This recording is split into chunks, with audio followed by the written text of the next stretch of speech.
In today's video, I'm going to show you how to create a Make account from start to finish, covering every step so you can begin building automations right away. If you find this helpful, be sure to like and subscribe, and let's get right into it. First, open your web browser and head over to the Make website. Take a quick moment to review the homepage. It gives you a solid overview of the automation platform and the many integrations available, so you know exactly what you're signing up for. Once you're ready, locate the Sign Up Free or Get Started Free button and click it to begin creating your account. Now you'll choose how to sign up. You can typically use an email address or your Google account, and sometimes a Microsoft account if that option is available.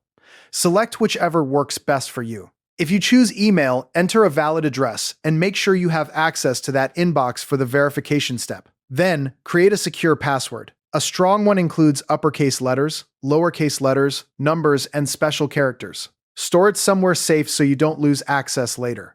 Before moving on, take a moment to review the Terms of Service and Privacy Policy. Check the required agreement boxes. Then click Sign Up or Create Account. Make will begin setting up your account right away. Head over to your email inbox and look for a verification email from Make. If you don't see it right away, check your spam or promotions folder. Once you find it, open the email and click the verification button or link, and your email address will be confirmed. Return to the Make login page, enter your email and password, and click Login. You'll then be prompted to complete your profile information. Fill in your full name and optionally add your company name and team name if you'd like. Make may also ask how you plan to use the platform, whether it's for marketing automation, project management, e-commerce, or personal productivity. Pick the option that fits your goals. Next, you'll create your first organization. Most accounts come with a default organization, so give it a descriptive name like Personal Automation, Business Workflows, or Test Workspace. After that, you'll land on the Make dashboard.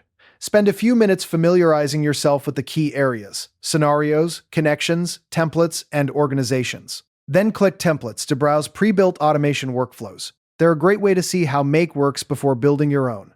Remember, in Make, automations are called scenarios. Each scenario consists of a trigger, actions, and connections.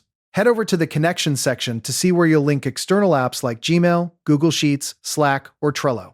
It's also a good idea to review your account settings to check your plan limits, including operation and automation limits. Finally, secure your account by updating your profile settings and enabling any additional security features if they're available. Confirm you can access the dashboard, create scenarios, browse templates, and add connections, and you're all set. You've now successfully created your Make account and are ready to start automating.